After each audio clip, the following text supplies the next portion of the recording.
십자가라는 책을 쓴 런던 바이블 칼리지 한 교수님이 계신데, 이분이 책 서문에서 이런 고백을 합니다. 그리스도의 십자가라는 장엄한 주제에 대해 제대로 글을 쓸 수 있다고 생각하는 것이 얼마나 어리석은 야심인지 저는 알고 있습니다. 나는 하나님의 아들이 나를 사랑하사 나를 위해 자신을 주셨다는 것을 제대로 깨닫기에는 도저히 역부족입니다. 라고 기록합니다. 그러면서 이제 책을 써 내려가요. 우리가 지금 사순절 5번째 주일을 맞았습니다. 이제 다음 주일이 종료 주일이고 고난 주간으로 이어지고 이제 드디어 또 부활의 아침을 맞게 되는데, 오늘 본문은 첫 번째 종료 주일에 관한 기록입니다. 오늘 본문을 살펴보면서 2000년 전에 골고다 십자가로 나가시기 위해서 예루살렘에 입성하시는 그 현장으로 들어가서 주님을 만나고, 또 남은 사순절 기간 동안 더 주님을 묵상하고 또 주님과 더 친밀해지고 주님을 더 사랑하는 그런 귀한 시간 될 수 있기를 주님의 이름으로 축복합니다. 오늘 본문 28절은 이렇게 시작합니다. 예수께서 이 말씀을 하시고 예루살렘을 향하여 앞서서 가시더라. 예루살렘을 향해서 앞서서 가시더라. 사실 예수님께서는 공생애 동안 여러 차례 예루살렘을 방문하십니다. 그때마다 가급적이면 이목이 집중되는 것을 원치 않으셨어요. 근데 오늘 나오는 이 마지막 예루살렘 입성에서는 전혀 다른 모습을 보여줍니다. 이 마지막 입성에서 예수님께서는 온 인류를 구원하실 왕으로서, 십자가를 통해서 인류를 구원하실 왕으로서 지금 예루살렘에 들어가세요. 예루살렘에 들어가시기 전에 이미 예수님께서는 제자들에게 내가 들어가면, 내가 예루살렘에 올라가면 십자가에 매달려 죽을 거고 3일 만에 다시 살아날 거야. 벌써 3번씩이나 제자들에게 가르쳐 주셨습니다. 물론 제자들은 이해를 못했어요. 도대체 왜 죽고 또 죽었다가 살아나는 게 뭔지를 알지를 못합니다. 모른 채로 가요. 근데 주님은 아시죠? 지금 예루살렘 성에 들어가면 예루살렘 성에서 사람들에게 붙잡히게 될 거고, 그리고 십자가 져야 될 거고, 십자가 지기 전에 채찍에 맞아야 될 거고, 끌려가야 될 거고, 침뱉음을 당할 거고, 하여튼 그 모든 고난과 역경과 죽음을 이미 주님은 알고 있습니다. 그러니까 들어가면 죽는다 아세요. 여러분 같으면 어떻게 하시겠어요? 들어가면 죽는데 여러분 들어가시겠습니까? 우리 주님이요, 그 죽음을, 그 십자가를 회피하지 않고 제자들을 앞서서 담대하게 들어가십니다. 예수님께서 승천하시고 몇십 년이 지났을 때 예수님처럼 예루살렘에 들어간 사람이 있습니다. 바로 사도 바울입니다. 사도행전 20장 22절부터 그 내용이 이렇게 기록되어 있어요. 보라, 이제 나는 성령에 매여 예루살렘으로 가는데 거기서 무슨 일을 당할는지 알지 못하노라. 오직 성령이 각성에서 내게 증언하여 결박과 환난이 나를 기다린다 하시나, 내가 달려갈 길과 주 예수께 받은 사명 곧 하나님의 은혜의 복음을 증언하는 일을 마치려 하면은 나의 생명조차 조금도 귀한 것으로 여기지 아니하노라. 이렇게 말합니다. 3차 전도 여행을 마치고 예루살렘으로 들어가는 바울의 상황이에요. 예루살렘에 가기 위해서 여러 성에 이제 들르게 되는데, 가는 곳마다 예수 믿는 사람들이 있을 거 아니에요. 바울이 기거하는 그런 집에 들어갈 때마다 거기서 만난 하나님의 사람들이 자꾸 이런 이야기를 합니다. 예루살렘에 들어가시면 안 됩니다. 거기 가면 어떤 일을 만날는지 모릅니다. 성령께서 그러시는데 결박과 환난이 기다리고 있다고 합니다. 그러니 제발 들어가지 마세요. 바울은요, 결박과 환난이 기다리고 있음을 알면서도 자기 생명을 조금도 귀한 것으로 여기지 않고 사명의 길을 걸어갑니다. 마치 예수님께서 십자가를 향해서 예루살렘에 입성하셨듯이. 베드로에 관해서 전설처럼 전해져 내려온 이야기도 있어요. 로마의 박해가 심해지자 그 로마 교회 성도들, 교우들이 베드로 사도를 권합니다. 지금은 어려운 시기니까 좀 피난했다가 다시 돌아오십시오. 그래서 이제 로마를 빠져나가는데 그 피난길을 가던 중에 예수님을 만나게 돼요. 예수님은 베드로가 빠져나오던 그 길을 거슬러서 가고 계셔서 노마로 들어가고 계셨습니다. 베드로가 예수님께 묻습니다. 그 유명한 말, 쿼바디스 도미네, 주여 어디로 가시나이까? 그때 주님이 말씀하세요. 내가 십자가에 다시 못 박히러 로마로 간다. 베드로가 너무 죄송한 나머지 부끄러운 마음을 뉘우치면서 다시 로마로 되돌아가서 순순하게 붙잡혀 순교를 당합니다. 제자는요, 예수님을 따라가는 사람이에요. 예수님께서 걸어가셨던 그 십자가의 길을 걸어가는 사람입니다. 거기에 죽음이 기다리고 있건, 거기에 결박과 환난이 기다리고 있건, 어떤 상황이 기다리고 있건 상관없이 그것이 하나님의 뜻을 이루는 길이라면, 그것이 하나님을 기쁘시게 하는 일이라면, 그것이 하나님께서 맡겨주신 사명을 이루는 길이라면 어떤 길이든지 선택하고 가는 것, 그 사람이 바로 제자입니다. 물론 우리나라에 살면서 예수 믿는다고 십자가에 매달릴 일은 없겠지만, 그럼에도 우리는 여전히 십자가의 길을 걸어서 예수님을 따라 걸어가도록 부르심을 받았습니다. 그러면 우리가 걸어가야 되는 그 십자가의 길이 뭐냐? 십자가로 상징되는 자기 죽음의 길을 걷는 것입니다.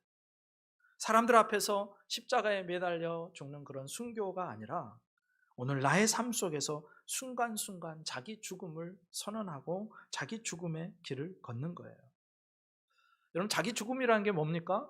구체적으로 아주 쉽게 반응하지 않는 것입니다. 그럼 시체는 반응하지 않습니다. 좀 날카로운 바늘을 들고 열심히 찌른다고 생각해 보세요.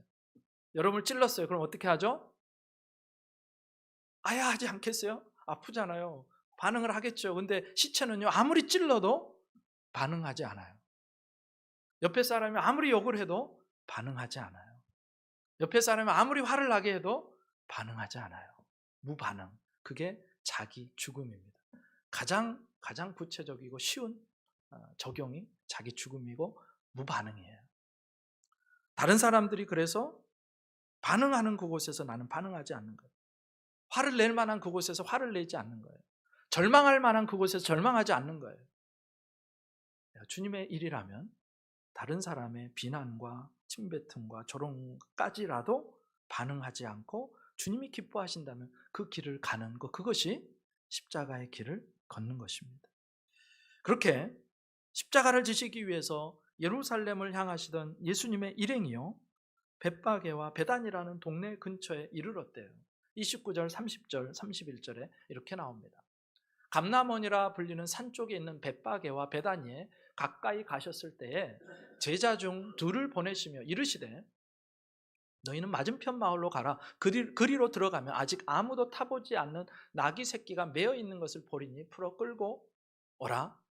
네, 그다음 만일 누가 너희에게 어찌하여 푸느냐 묻거든 말하기를 주가 쓰시겠다 하라 하시매. 예수님과 그 일행들이 예루살렘을 향해서 가시는 길인데 벳바게와 베다니 가까이에 이르셨다고 합니다. 그러니까 예루살렘이 있고 그쪽에 이제 감람산이 있는데 그 감람산 근처 어딘가에 벳바게와 베다니 마을이 있었고 거기에서 이제 내리막길을 따라 쭉 내려오면 예루살렘이 있답니다. 한 3km 정도 거리래요. 근데 예수님께서 이상한 명령을 하세요. 맞은편 마을로 가서 나귀 새끼 한 마리를 풀어서 끌고 오라는 것입니다. 아니, 지금까지 나귀 새끼를 한 번도 타보신 적이 없어요. 그냥 뭐 몇 킬로 남지 않았으니까 조금만 걸어가면 되시는데 굳이 예수님이 나귀 새끼를 데려오래요. 공생애 내내 무슨 동물을 타신 적이 없습니다. 그러니까 지금 이 행동은요, 아주 이상한 행동이에요. 게다가 예수님께서 데려오라는 동물이요, 나귀 새끼입니다. 나귀 새끼는요, 키가 작아서 성인 된 어른이 타면 두 발이 땅에 끌릴 정도래요. 나귀 새끼를 탔는데 예수님의 두 발이 땅에 끌려가는 장면을 생각해 보세요. 그 장면 한번 떠보려. 얼마나 우스꽝스럽습니까? 모냥 빠지게 예수님 왜 나귀 새끼를 타려고 하실까? 그 이유가 있습니다. 그건 바로 예수님께서 어떤 구원자로 오시는지를 사람들에게 보여주시기 위한 것이었고, 특별히 그것을 예언한 구약 성경 말씀을 성취하기 위해서 나귀 새끼를 불러오라고 하십니다. 스가랴 9장 9절에 이렇게 나와요. 같이 한번 읽습니다. 시작. 시온에 따라 크게 기뻐할지어다. 예루살렘에 따라 즐거이 부를지어다. 보라, 내 왕이 내게 임하시나니 그는 공의로우시며 구원을 베푸시며 겸손하여서 나귀를 타시나니 나귀의 작은 것 곧 나귀 새끼니라. 아멘. 벌써 수백 년 전에 선지자 스가랴가 예루살렘에 입성하시는 메시아로 모든 인생들을 구원하기 위해서 들어가시는 그 왕 대신 예수님, 그분이 나귀 새끼를 타고 가신다는 예언을 하였답니다. 나귀 새끼는요, 예수님께서 어떤 왕으로 오시는지를 보여주는 그림인데, 예수님은요 겸손한 왕이세요. 예수님은 평화의 왕이십니다. 겸손하셔서 나귀를 타시고 평화의 도시, 예루살렘이 평화의 도시란 뜻인데, 그 평화의 도시 예루살렘의 평화의 왕으로 들어가시는 중입니다. 그러니까 예수님께서 나귀를 타신 것은 너무 피곤해서도 아니고요, 갑자기 다리를 다쳐서도 아니고, 메시아가 나귀를 타고 예루살렘에 입성하실 것이라는 그 예언을 성취하시기 위해서 나귀 새끼를 부르시는 겁니다. 예수님의 공생애는 모두가 다 하나님의 말씀, 구약에 예언된 선지자들을 통해서 기록된 말씀을 이루어가고 성취해가는 삶이셨어요. 그래서 예수님이 어떤 일을 하시면요, 성경의 어떤 부분에서는 후렴구처럼 이런 말이 붙어요. 이 일이 일어난 것은 선지자를 통하여 말씀하신 것이 이루어지게 하기 위함이라. 이는 말씀을 이루려 하심이라. 이렇게 하나님의 말씀이 응하였다. 그런 후렴구가 붙습니다. 예를 들어서 예수님께서 사역 초기에 많은 사람을 고치시는데 귀신도 쫓아내시고요, 병든 자를 고쳐주십니다. 그때 이렇게 말씀하세요. 마태복음 8장 17절에 이렇게 나와요. 이는 선지자 이사야를 통하여 하신 말씀에 우리의 연약한 것을 친히 담당하시고 병을 짊어지셨도다 함을 이루려 하심이라. 하나님의 선지자의 말씀, 예언의 말씀을 이루려 하심이더라. 능력을 자랑하고 내키는 대로 행동하신 것이 아니고요, 구약에 예언된 하나님의 말씀을 이루어가는 선상에서 이 예수님의 모든 행동들이 있었다는 거예요. 심지어 예수님은요, 잡히시고 십자가에 달려 돌아가시면서까지 하나님의 말씀을 이루십니다. 그러니까 예수님께서 잡히실 때 함께 있던 자 중에 하나가 칼을 빼가지고 대제사장의 종의 귀를 쳐버립니다. 귀가 떨어졌어요. 그때 주님이 말씀하세요. 마태복음 26장. 너는 내가 내 아버지께 구하여 지금 12군단 더 되는 천사를 보내시게 할 수 없는 줄로 아느냐? 내가 만일 그렇게 하면 이런 일이 있으리라 한 성경이 어떻게 이루어지겠느냐 하시더라. 잡히시는 것도 하나님의 말씀을 이루시는 것이었습니다. 지금 온 예수님을 잡기 위해서 온 무리들, 주님의 말씀이 한마디면 그냥 다 거꾸러져 죽습니다. 근데 주님은 그 힘을 사용하지 않으세요. 메시아로서 잡혀서 십자가에 죽어야 한다는 말씀을 이루시기 위해서. 심지어 십자가에 못 박히셨을 때도 예수님의 관심은요, 하나님의 말씀이 이루어지는 거였어요. 요한복음 19장 28절에도 예수님이 내가 목마르다 하세요. 십자가에 달리셨으니까 목마르셨겠죠. 그런데 그보다 더 중요한 이유가 있어요.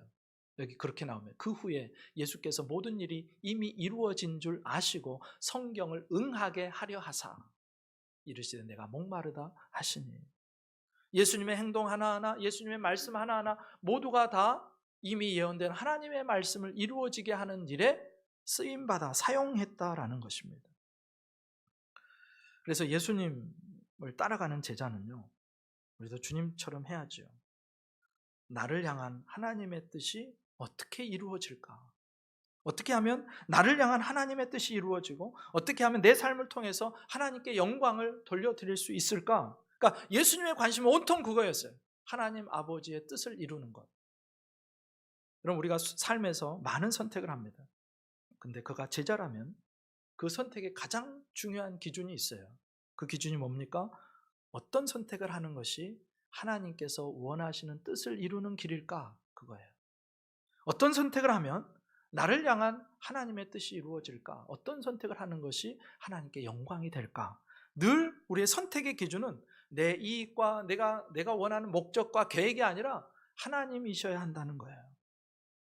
내 고집과 게으름과 불순종 때문에 나를 향한 하나님의 뜻이 어그러지지 않도록 하는 삶을 사는 것, 이것이 순간순간 하나님의 말씀을 이루려고 행하셨던 주님을 닮아가는 제자의 모습입니다.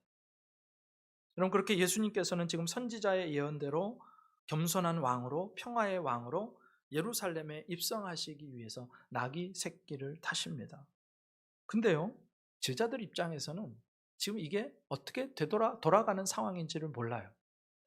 예수님께서 이미 그 순환의고를 십자가 달리실 것을 3번이나 말씀하셨는데 무슨 말인지 몰라요. 이해가 안 돼요. 왜 죽으셔야 되는지, 또 어떻게, 왜 죽은 자가 또 살아나는지 이해할 수 없습니다. 그리고 지금 예루살렘에 입성하시는 이 장면에 대해서, 이 의미에 대해서 제자들은 몰라요. 그냥 따라갑니다. 그런데 그렇게 가는데 갑자기 예수님이 나귀를 끌고 오라는 명령을 하는 거예요. 이상한 명령이죠. 아니, 예수님이 언제 맡겨놓으신 것도 아닌 것 같고, 미리 사람을 보내서 돈을 지불한 것도 아닌 것 같은데 나귀 새끼를 끌어오라니까 참 이상합니다. 근데 제자들의 훌륭한 점이 뭔지 아세요? 일단 예수님이 말씀하셨으니까 말씀에 따라서 순종하는 겁니다. 합리적인 추론을 한다거나 계산하지 않아요. 그저 예수님의 말씀에 순종합니다. 지금 제자들과 예수님 사이에는요, 그동안 3년을 보내면서 엄청난 신뢰 관계가 쌓였습니다. 제자들은 그동안 많이 봐왔잖아요. 예수님께서 어떻게 사람들을 고치시고 귀신을 쫓아내시고 사람들의 인생을 회복시키시고 심지어 죽은 자도 일으키시고, 그 모든 일들을 다 보았습니다. 예수님 믿어지는 거죠.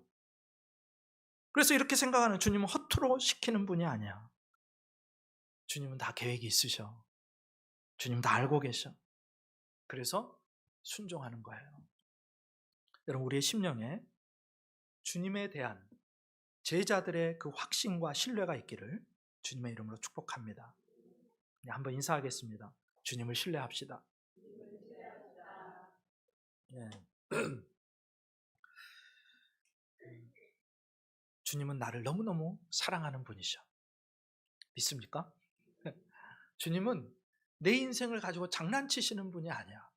주님은 나를 보호하고 계시고 내 삶을 인도하고 계시고 내 삶을 붙들고 계셔. 믿어질 수 있기를 축복합니다. 이런 확신과 신뢰 때문에 주님의 말씀이라면 이것저것 따지지 않고 재보지 않고 순종할 수 있는 그런 사람이 제자라는 거예요. 그 말씀을 따라갔더니 나귀도 발견하고요, 나귀 새끼를 풀어오려니까 말씀대로 주인들이 나타났고요, 또 그 주인들에게 주님이 쓰시겠다고 하니까 그냥 보내주는 그 일을 만나게 돼요. 여러분, 순종할 때 우리는 가끔 걱정해요. 예수님의 말씀대로 하면, 하나님의 말씀대로 하면 안 되면 어떡하지? 걱정해요. 갔는데 나귀가 없으면 어떡해? 갔는데 나귀는 발견했는데 나귀 주인들이 그걸 안 주려고 우리에게, 나한테 행패를 부리면 어떡해? 네, 걱정하죠. 또 이런 걱정도 있어요. 너무 힘들게 살아서 너무 미안해서 말을 못하면 어떡하지? 나귀 새끼를 좀 달라고 주님이 쓰신다고 그렇게 말을 못하면 어떡하지? 그럼 생각해 보세요. 나귀가 당시 재산 목록 1호였답니다. 오늘 처음 보는 사람한테 너무 큰 짐을 지우는 거예요, 사실 이거는. 그래서 미안한 생각이 들어서 나귀 새끼를 두고 와서 예수님께 그렇게 말씀할 수도 있잖아요. 주님, 가서 보니까 그 나귀 새끼 주인이요, 찢어지게 가난하던데요. 그래서 차마 달라고 못하고 그냥 왔어요. 그냥 얼마 안 남았으니까 주님 그냥 같이 가시죠. 걸어가시죠. 지금까지도 걸어왔는데 뭘 또 나귀 새끼까지 타려고 하십니까? 이렇게 말씀할 수도 있어요. 그런데 그렇지 않습니다. 여러분, 내 양심보다, 나귀 주인들이 처한 상황보다 더 중요한 것은 주님의 말씀이에요. 주님이 뭐라고 말씀하시는가. 그리고 이 사람들은 보니까요, 언제든지 주님이 말씀하시기만 하면 순종할 준비가 되어 있는 사람들이었어요. 그러니까 우리가 할 일은 뭐냐? 주님이 말씀하셨다? 그럼 나는 아멘, 순종하면 되는 것입니다. 그래서 주님은요, 그렇게 순종하는 사람에게 나귀 새끼도 이미 준비해 놓으셨고요, 나귀 새끼를 나에게 전해줄 그 사람의 마음도 이미 준비해 놓으신 거예요. 데려갈 수 있도록 마음을 이미 풀어 놓으신 것이라는 말씀입니다. 주님의 일을 한다고 할 때 이게 없으면 못하죠. 내가 주님께 순종하면 주님은 이미 준비해 두셨을 것이고 이미 우리를 기다리시는 분이시고, 그리고 순종할 때 기적을 보게 하실까, 이 믿음이 있어야 되는 거예요. 결국 두 제자들이요, 주님의 말씀에 따라 순종했더니 진짜로 그 일을 만납니다. 기적을 체험하는 거죠. 32절부터 34절에 이렇게 나와요. 보내심을 받은 자들이 가서 그 말씀하신 대로 만난지라 나귀 새끼를 풀 때 그 임자들이 이르되 어찌하여 나귀 새끼를 푸느냐 대답하되 주께서 쓰시겠다 하고, 두 제자가 예수님의 말씀대로 갔더니요 나귀도 발견했지요 나귀 새끼도 풀어서 끌고 옵니다. 순종하면요 이런 은혜를 경험해요. 근데 이 일을 통해서 주님이 보여주시는 게 있어요. 주님이 어떻게 아셨지? 거기 가면 나귀 새끼가 있을 거고 그 나귀 새끼의 주인들이 흔쾌히 줄 것을 주님이 어떻게 아셨지? 우리 주님은 지금 이 돌아가는 모든 상황을 다 아시고 보고 계셨다는 뜻입니다. 지금 상황을 예수님께서 컨트롤하고 계시다는 거예요. 나귀를 데려오라고 제자들을 보낸 것도, 주인들이 줄 것을 아신 것도, 그것을 타고 입성하실 것도, 그리고 앞으로 일어날 일이 어떤 것인지도, 들어가면 이제 십자가 지실 것도 이미 주님은 아시고 그 길을 걸어가시는 것입니다. 그래서 지금 일어나는 모든 상황이요 어쩌다 우연히 된 게 아니에요. 앞으로 예루살렘에 입성하셔서 결국 십자가를 지시는 것은 어쩌다 정치범으로 몰려서 로마에 처형당하는 것이 아니었습니다. 이 모든 것은요 주님이 다 아시고 주님이 선택하신 길이요 자발적으로 걸어가신 길이라는 거예요. 죄와 사망의 종노릇하는 우리들, 인류를 구원하시고자 하는 그 하나님의 뜻에 따라서 적극적으로 가는 길이라는 말씀입니다. 주님은 보시고 주님은 아시고 모든 상황을 주관하고 계신다. 그럼 주님이요 입성하셔서 마귀에게 패해서 십자가에 달리신 게 아닙니다. 우리를, 저와 여러분을 구원하시기 위해서 그 끔찍한 길을 걸어가신 거예요. 힘이 없고 연약하고 무능해서 십자가에 달리신 것이 아니고 우리를 살리시려는 그분의 사랑 때문에 자발적으로 그 죽음의 길, 고난의 길을 걸어가신 것이었습니다. 그래서 예수님의 십자가는 계획된 십자가, 주님의 하나님의 전적인 계획이었고 예수님의 전적인 순종이었습니다. 지금도 마찬가지죠. 주님은 우리 인생들을 향한 계획을 갖고 계십니다. 우리 삶을 보시고 우리의 마음을 아시고 우리 인생을 이끌어 가고 계세요. 심지어 어린 나귀 새끼 한 마리에도 계획을 갖고 계신 분이 우리 주님이시라면 하물며 그 핏값으로 사신 우리들을 향한 계획과 인도하심과 보호하심이 그 주님께 없겠느냐 물어보나 마나한 소리입니다. 근데 우리를 놀라게 하는 것은 바로 나귀 새끼를 내어준 주인들의 마음이에요. 그들이요 주님이 쓰시겠다는 말에 한마디 대꾸도 없이 그냥 순종하죠. 사실 이게 쉬운 결정이 아니었습니다. 아까도 말씀드렸던 것처럼 당시 팔레스타인에서 나귀는요 그 집의 재산 목록 1호입니다. 교통수단이면서 많은 짐을 실어 나를 수 있는 아주 소중한 짐승이에요. 예전 농경시대 한국에서 농가에서 기르는 한 마리 황소라고 하면 될 것 같아요. 네, 놀랍게도 주님이 쓰시겠다는 그 말씀 앞에 군말 없이 나귀 새끼를 보내드리는 거예요. 여러분 핑계하려면 얼마든지 핑계거리가 있습니다. 나귀가요 아직 어려요. 너무 어려요. 아직 준비가 안 됐어요. 우리가 하는 말이 그거잖아요. 아직 준비가 안 됐어요. 너무 어립니다. 지금 끌고 갔다가는요 제대로 이용하지 못할 겁니다. 한 번도 사람을 태워보지 않아서 잘못 탔다가는요 그 사람이 다칠 수도 있습니다. 근데 이런 말 한마디도 하지 않고 그냥 보내는 거예요. 왜 그랬을까요? 나귀 주인들은 이걸 알죠. 그들의 진짜 주인이 주님이신 것을 알았기 때문에, 자신들의 소유인 나귀의 진짜 주인이 주님이신 것을 안 거예요. 아니 주님이 달라는데, 주인이 달라는데 그것을 거부할 종이 어디 있습니까? 여러분 그들은요 예수님을 믿고 있었던 제자들일 가능성이 큽니다. 예수님 곁에만 제자들이 있었던 게 아니고요 사방에 언제든지 주님이 원하시면 자신의 삶을 내어드리기 위해서 준비하고 있었던 제자들이 있다는 말이에요. 어떤 사람이 제자예요? 주님이 쓰시겠다고 하실 때 아멘 주님하고 나귀 새끼를 내어드리는 사람입니다. 진짜 소유권이 누구에게 있는지 아는 사람, 내 인생의 소유권이 누구에게 있는지 분명하게 아는 사람, 그 소유권이 내 주님에게 있다는 것을 아는 사람, 우리 교회에 그런 제자들이 많이 일어날 수 있기를 주님의 이름으로 축복합니다. 네. 그럼 사실 우리가 아는 것처럼, 우리가 고백하는 것처럼 우리가 가진 것 중에 우리 것이 있습니까? 그렇지 않아요. 내게 있는 모든 것이요, 하나님께서 내게 은혜로, 선물로, 공짜로 주신 것들입니다. 내 인생에 그래서 진짜 주인은 나를 위해서 십자가에 못 박히시고 죽으시고 부활하셔서 나의 죄와 죽음의 문제를 해결하시고 내 삶의 전부를 공급해 주신 그 주님, 그분이 내 인생의 소유권을 가지신 주인이시라는 거예요. 바로 그 예수님이 내 소유와 재능과 인생의 주인이십니다. 그렇게 진짜 주인이 내가 아니라 예수님인 것을 아는 사람만 나귀의 주인들처럼 주님이 쓰시고자 하실 때, 내가 쓰겠다 할 때 그 나귀 새끼를 내어드릴 수 있다는 거예요. 우리 이 부분에서 한 가지 더 생각할 게 있습니다. 예수님께서요, 나귀를 타고 입성하신 다음에 이 나귀는 어떻게 됐을까? 혹시 생각해 보셨어요? 나귀를 타고 주님이 가셨어요. 그럼 이 나귀 새끼는 어떻게 됐지?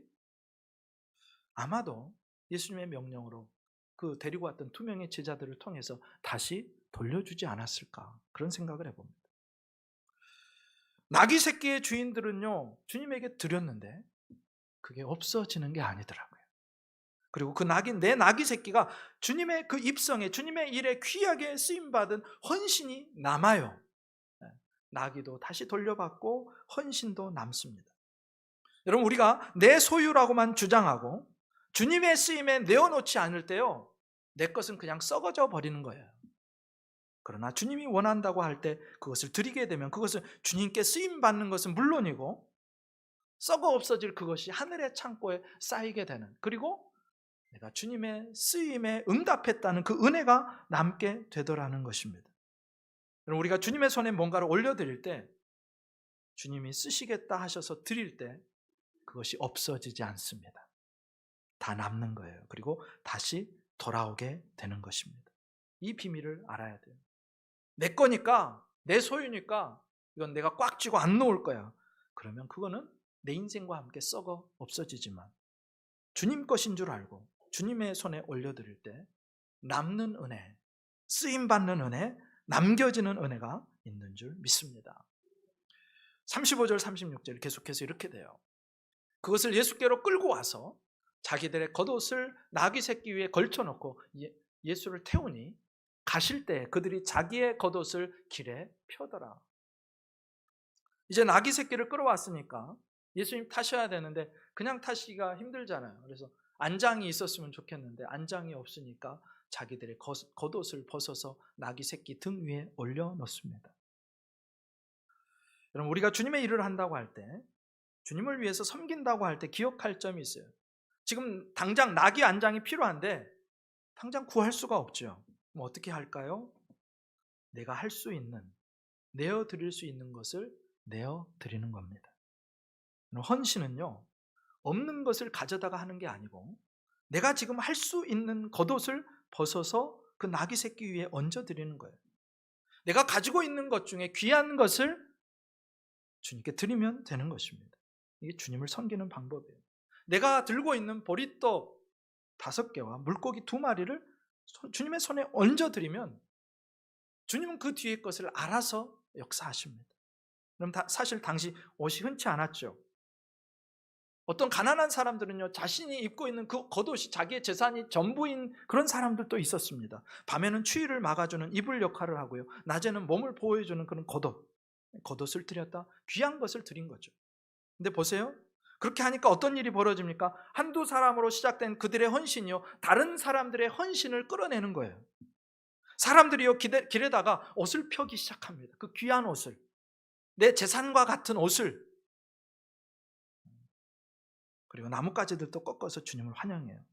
한 사람의 헌신이 또 다른 헌신을 불러내더라는 거예요. 이게 하나님의 방법입니다. 근데 그대로부터 옷을 벗어서 펴는 것은요, 그 길을 지나가는 사람에 대한 아주 극단적인 존경과 애정을 표현하는 뜻이에요.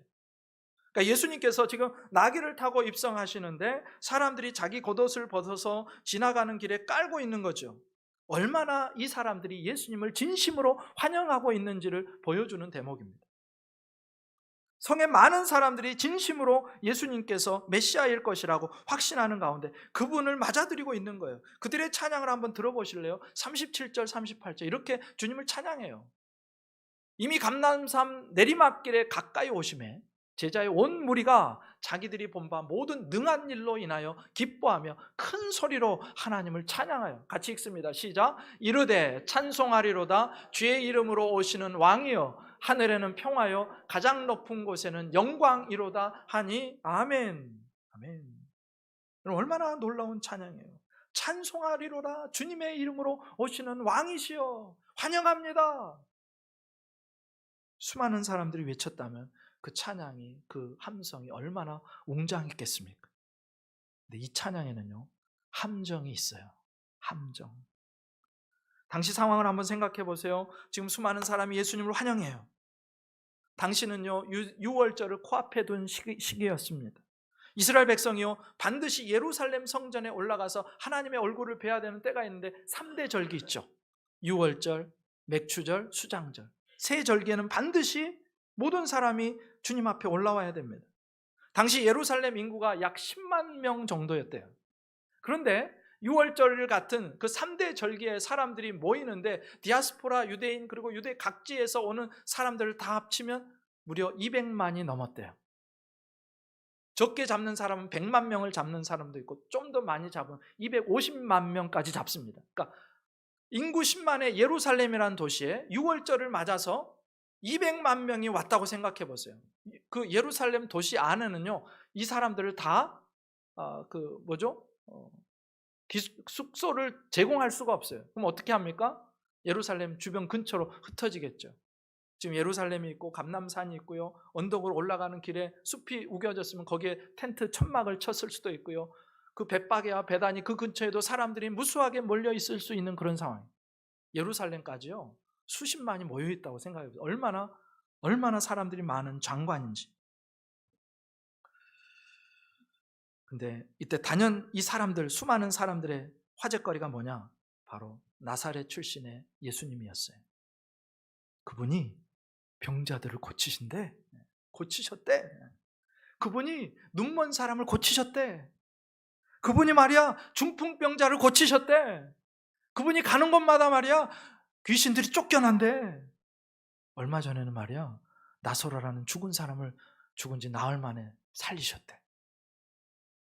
예수님의 치유와 기적을 본 사람들, 그리고 그 소문을 낸 사람들, 그 소문을 들은 사람들이요 모두 그 사이에서 예수님 하는 예수 현상이 나타나기 시작한 거예요.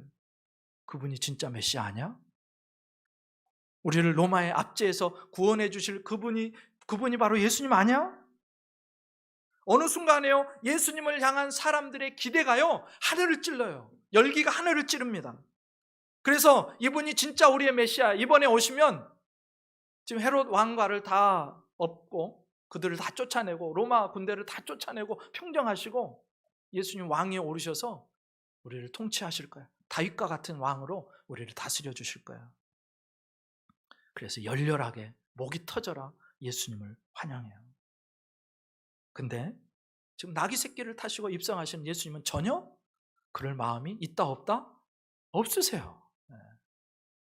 로마를 뒤엎고 정치 군사적으로 그들을 압도하고 그래서 그 로마로부터 자유를 주실 의향이 없으세요. 주님 그러기 위해서 가신 게 아니에요. 이스라엘을 로마의 손에서 구원하실 메시아라면 이방 왕들처럼 군마를 타고 들어가셔야죠. 군사들을 이끌고. 근데 주님은 나귀 타신 모습으로 가십니다. 사실 로마 사람들이 봤을 때 예수님이 얼마나 우스꽝스러웠을까? 볼품없어 보였을 것 같아요. 여러분 종종 영화에서 보시면 로마의 개선 장군들이 개선문을 통과하는 그런 모습들을 보셨을 겁니다.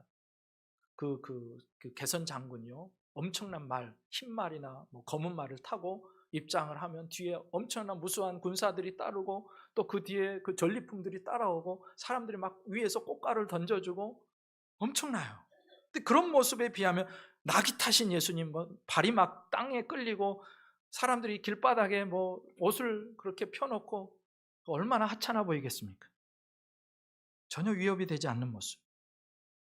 근데 예수님을 환영하는 군중들이요 그런 모습에 전혀 아랑곳하지 않고 예수님을 환영합니다.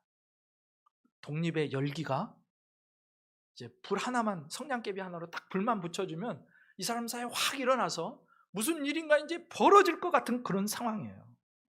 만약에 예수님께서 그동안 보여주셨던 그 카리스마 있는 행동 하나만 하셔도 들어가셔서 야 이제 로마를 엎자, 헤롯 왕가를 엎자, 우리가 다시 새 일을, 하나님의 새 일을 시작하자 하고 사람들을 고치고 막 일어나게 하고 병자들 일어나게 하고 기적을 베풀으셨으면요, 그때 이제 예루살렘에 난리가 났겠죠. 무슨 일이 벌어졌을 거예요. 그런데 그날 엄청난 환영과 기대에도 불구하고, 이런 기대를 다 아시잖아요, 주님이. 그 기대에도 불구하고 예수님은요, 저들이 원했던 일 단 하나도 하지 않아요. 예수님의 행렬이 헤롯 왕가 그 왕궁으로 가서 그것을 다 때려 엎으시기를 사람들이 원했는데, 그런데 예수님은 처음 찾아가면 성전이에요. 그 위대한 능력 한 번도 안 보여주고, 압도적인 카리스마 한 번만 보여주면 끝장이었는데 안 보여주고, 정반대의 일이 일어납니다. 어느 순간 정치범으로 잡혀가지고 제사장들에게 끌려가서 곤욕을 당하고 빌라도에게 신문을 받아요. 그러니까 이분이 우리를 구원할 메시아로 알고 그분을 열렬히 환영했던, 그렇게 찬송했던, 열광했던 사람들이요, 얼마나 큰 배신감과 분노를 느꼈는지 며칠이 되지 않아서 그 예수님을 십자가에 못 박아라라고 빌라도 앞에서 소리치기 시작하는 것입니다. 첫 번째 종려 주일에 그토록 예수님을 환영하던 무리들은요, 빌라도 법정에서 예수님을 십자가에 못 박으라고 소리치는 거예요. 그들의 찬송은 합당한 찬송이었지만 그들의 기대는 예수님의 방향과는 너무도 달랐다는 것입니다. 예수님은요, 골고다에서 십자가를 지시고 인류를 구원하실 왕으로, 메시아로 오셨는데 그들은 자기들을 로마의 압제에서 건져줄 그런 기사만 원했다는 거예요. 그러니 이들이 아무리 찬양을 해도 주님의 마음을 알고 공감하면서 주님을 따른 사람 단 한 사람도 없어요. 심지어 제자들도 몰라요. 그러니까 아무리 큰 찬양이 있어도 주님이 얼마나 고독하셨을까. 그리고 결국 그 기대의 차이, 시선의 차이가 군중들이 돌변하게 만들어내는 것입니다. 오늘 엄청난 찬양을 주님 앞에 드렸는데 며칠이 못 되어서 주님을 십자가에 못 박으라고 할 수 있는 게 그 사람들뿐만이 아니라 우리라는 것을 깨달아야 됩니다. 혹시 나는 하나님의 시선, 하나님의 계획, 하나님의 기대, 그것과는 상관없이 나만의 잘못된 기대와 시선을 갖고서 하나님을 찬양하고 있는 것은 아닌지 나 자신에게 정직하게 물어봐야 돼요. 난 왜 하나님을 찬양하지? 나는 왜 하나님을 죽도록 찬양하지? 나는 왜 하나님을 예배하지? 나의 기대를 채워달라고 하는 건 아닌가? 내가 원하는 그 목적을 위해서 하나님을 찬양하는 건 아닌가? 그 기대가 잘못되면요, 그 기대를 채워주지 않으면 당연히 주님께 화가 나죠. 우리가 얼마나 주님께 화를 많이 냅니까? 주님, 내가 이렇게 봉사하고 헌신했는데, 주님, 내가 이렇게 이거를 위해 기도했는데 왜 안 들어주세요? 혹시 그 기대가, 그 소망이 마치 예수님을 예루살렘 입성하시던 그 예수님을 환영하던 그 유대인들의 소망과 기대, 잘못된 비끄러진 기대는 아니었는지를 봐야 한다는 거예요. 여러분, 우리도 그렇게 예수님의 시선, 예수님의 의도, 기대를 오해하고 나의 잘못된 기대와 시선으로 내게 일어나는 일을 바라보면 우리도 저들과 똑같을 수 있다는 거예요. 오늘 찬양하고 내일 주님을 십자가에 못 박을 수도 있는 게 우리라는 말씀입니다. 그래서 내가 바란 것을 그대로 안 이루어주면 주님께 분노하죠. 우리는 화를 내요. 예수님, 왜 이거 해결 안 해주세요? 내가 그렇게 찬양을 했는데, 예수님, 내가 그렇게 열렬히 주님을 환영했는데 왜 이런 소원 하나 안 들어주세요? 분노합니다, 사람들이. 그게 저들의 모습이고 우리의 모습일 수 있다는 거예요. 그러니까 이 사람들은요, 주님이 왜 들어가신지 몰라요. 지식이 없어요, 바른 지식이. 그러니까 군중 심리에 휩쓸려서 함께 찬양해요. 이해는 없고 가슴만 뛰어요. 그들이 주님을 환영하고 찬송하는 이유는 결국 자신들이 원하는 것을 얻어내기 위해서였습니다. 우리가 집중해야 될, 주목해야 될 포인트가 이거예요. 우리의 찬양이 언제 왜곡되고 언제 잘못되는가?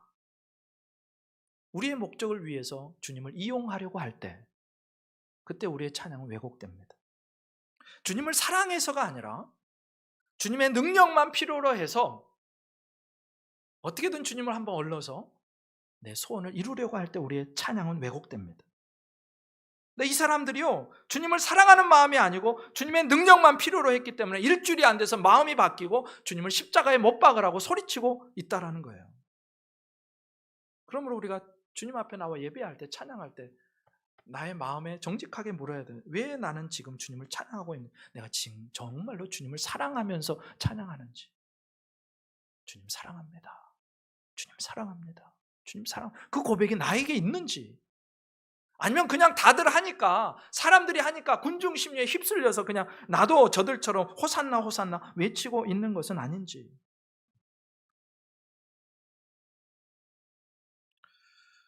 여러분, 예수님은요, 그 장면에서 사람들이 자기 욕망을 들어달라고 하는 그 기대를 받으면서 예수님 그 고독한 길을 걸어가신, 아무도 알아주지 않는 참된 제자는요, 순간적이고 감정적인 열광과 구호로 되는 게 아닙니다. 그럼 주님을 사랑하시기를 부탁합니다. 네, 주님을 사랑함으로 예배하고, 주님을 사랑함으로 말씀을 읽고, 주님을 사랑함으로 전도하고, 주님을 사랑함으로 헌신하고 봉사하고, 주님을 사랑함으로 주님께 찬양을 드릴 때 우리의 찬양이 온전해지고 우리의 헌신과 봉사가 온전하게 되는 줄 믿습니다. 네. 39절 40절 무리 중 어떤 바리새인들이 말하되 선생이여 당신의 제자들을 책망하소서 하거늘 대답하여 이르시되 내가 너희에게 말하노니 만일 이 사람들이 침묵하면 돌들이 소리 지르리라 하시니라. 방금 전에 우리 제자들과 군중들의 찬양과 환호가 잘못된 기대에서 나온 찬양과 환호였음을 확인했습니다. 그런데 그렇다고 해서 찬양의 내용이 잘못된 것은 아니었어요. 그들의 마음은, 그들은 제대로 된 지식이 없이 주님을 찬양했지만 그 찬양의 내용은 올바른 것이었습니다. 예수님이 받으시기에 합당한 찬양과 환호였어요. 근데 이걸 지켜보고 있던 바리새인들이요, 화가 나요. 모든 시선과 관심이 예수님께로만 가니까 바리새인들이 화가 나는 거죠. 분노하는 거죠. 군중들이 예수님께 열광하는 게 화가 나는 것입니다. 그래서 예수님께 항의하듯이 말하는 거예요. 제자들을 책망하셔서 조용히 좀 하게 해달라고. 예수님께서 제자들을 시켜서 군중들을 선동하고 있다고 생각했던 것 같아요. 아니면 이럴 수가 없어요. 사람은 자기 수준에서 다 판단합니다. 이렇게. 그래서 마땅히 찬양해야 될 자리, 마땅히 경배해야 될 자리, 마땅히 감사하고 박수 쳐야 될 자리에서도 잘못된 선택을 하는 거예요. 오늘 두 부류의 사람들이 있죠. 한 부류는 물론 잘못된 기대였지만 주님을 찬양하고 기뻐하는 부류가 있고요. 나머지 한 부류는 그렇게 찬양하고 기뻐하는 무리들을 향해서 분을 내고 화를 내고 시기심이 가득한 부류가 있어요. 여러분, 우리의 마음이 건강한지 그렇지 않은지 어떻게 알 수 있나? 내가 찬양하고 기뻐할 그 자리에서 찬양하고 기뻐하는지, 아니면 도리어 찬양하고 기뻐할 그 자리에서 화를 내고 분노하고 있는지, 그거를 보면 아는 거예요. 하나님을 기쁘시게 하던 아벨이 있었고요, 그런 아벨을 하나님 기쁘게 받는 것을 보고 분노하는 가인이 있다는 그런 말씀이에요.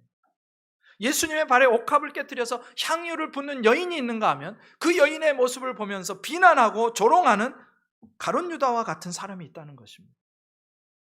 주님을 찬양하고 하나님을 높이는 제자들이 있는 반면 그 모습을 지켜보면서 분노하고 화를 내는 바리새인들이 있다는 거예요. 여러분, 우리가 누군가를 볼 때요, 가슴에 맺힌 것이 없어야 됩니다. 맺힌 게 있으면 어떻게 되냐면요, 자신에게 좋지 않아요. 자신에게 좋지 않고 주위의 사람에게 결코 좋지 않습니다. 영혼이 병들게 돼요.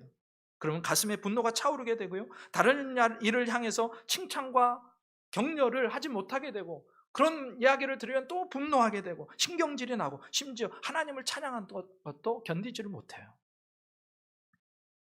여러분, 예수님께서는요, 사람들이 지금 환호하는 군중들이 잘못된 메시아관을 갖고 있음은 아셨습니다. 그리고 경계하셨어요. 그러나 사람들이 예수님의 메시아됨을 찬양하고 기뻐하는 것을 용납하시고 마땅히 여기셨습니다. 주님이 인기를 탐하신 분이었거나 명예를 좋아하셨다거나 군중들이 둘러싸는 것을 좋아해서가 아니에요. 주님이 바로 찬양받으시기에 합당하신 하나님의 아들이셨고 온 세상의 메시아였기 때문에 그 찬양을 하도록 만드셨던 것입니다. 그래서 심지어 주님이 그렇게 말씀하시잖아요. 만일 이 사람들이 조용히 하면, 잠잠하면 돌들이라도 나를 향해서 소리칠 것이라 말씀합니다. 온 세상의 구원자 되신 예수님을 향해서 우리가 벙어리처럼 눈만 뜨고 멀뚱멀뚱 그냥 앉아 있을 수 없다는 거예요. 우리는 어느 순간에나 주님을 찬양하고 그분의 이름을 높여야 하는 것입니다. 그들은 주님이 왜 오시는지 알지 못했지만 그럼에도 불구하고 합당한 찬양을 드렸습니다. 그런데 우리는 그 예수님을 알잖아요. 예수님의 예루살렘 입성과 십자가의 죽으심과 3일 만에 부활하심과 승천하심과 그리고 우리를 구원하심을 알았으니 얼마나 더 우리가 주님을 더 합당하고 영광스럽게 찬양할 수 있느냐는 거예요. 예수님이 돌 이야기 하시잖아요. 주님을 찬양하는 일은요, 인간의 입을 막는다고 막아지는 일이 아니라는 것입니다. 내가 하지 않아도 누군가 하게 될 거라는 거예요. 그래서 우리가 찬양할 수 있다면, 나 같은 존재라도 주님을 찬양할 수 있는 기회만 있다면 얼마나 찬양해야 되겠느냐. 돌들이라도 찬양할 건데 너희는 얼마나 주님을 찬양해야겠느냐, 그렇게 말씀하시는 것입니다. 그래서 우리 안에 그 주님을 향한 찬양이 날마다 넘쳐나기를 주님의 이름으로 축복합니다. 네. 그래서 오늘 주님께서 종려주일에 이제 다음 주일인데 그 종려주일에 예루살렘에 입성하실 때 나귀 새끼를 타고 입성하시는 장면, 수많은 사람들의 찬송, 바리새인들의 힐난과 비난을 보면서 은혜를 나눴습니다. 이제 남은 사순절을 보내면서 그 주님을 더욱 사랑하고 십자가 붙들고 끝까지 승리하는 우리가 될 수 있기를 주님의 이름으로 축복합니다.